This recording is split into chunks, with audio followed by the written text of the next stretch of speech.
There was a time we thought the earth was flat. Tomatoes were poisonous. Polio couldn't be cured. Aid would solve poverty. Now we know none of those things are true. The truth is, billions of dollars and more than 100 years of work relieving poverty hasn't had the result we hoped. No matter how much was supplied, the needs seemed endless. So it reminds me of when the earthquake hit Haiti, and there was tons and tons of aid. We all saw it on the TV, whether it was the Clinton Foundation or other NGOs. There was a ton of them on the ground. But unintended consequences were huge, especially when the rice farmers who were not impacted by the earthquake, they were still able to farm rice. But we sent so much aid with just free rice that we put all the rice farmers out of business. What's different about Partners in Action? A lot of what we don't realize is it doesn't take that much money all the time to change lives. It just takes being there, being on the ground, understanding what's going on, and learning what the needs are. So now our methodology is we go into these communities where we have a little bit of relationship, and we get into relationship with the leaders, both the tribal leaders and the political leaders, the schools, the pastors, and we work with them to help us understand what are the real needs, what would help them create economy, create an opportunity to get out of poverty.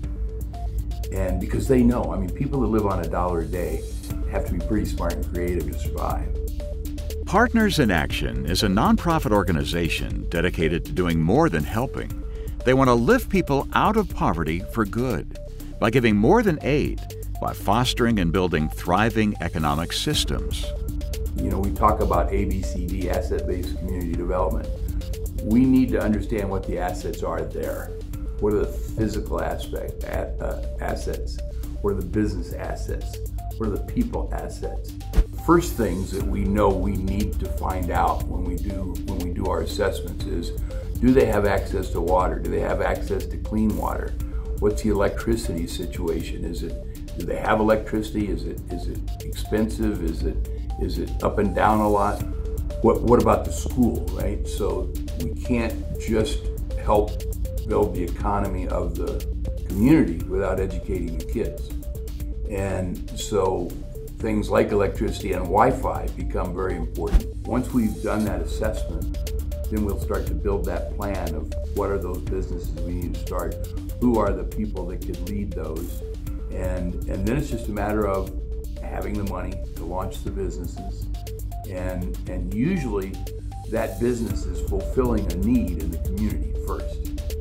So for instance, we have a shoe factory in Sapele, Nigeria, and part of its deal is going to be to provide shoes to the kids that go to school that don't have shoes. But then we connect them to the marketplace where they'll be able to expand their business, hire more people, create more profit, and again, that's lifting people out of poverty for good because they have a business, they can hire people, they can pay wages that change everything. Our goal is, and we don't think it's a stretch, over the next 3 years, we want to have a significant impact on at least 20 communities where we have gotten them either to that goal of sustainability or we're showing real progress on getting them to that goal. But I'm excited about the fact that it will put us in a position where more people can hear the gospel. And a friend of mine who knew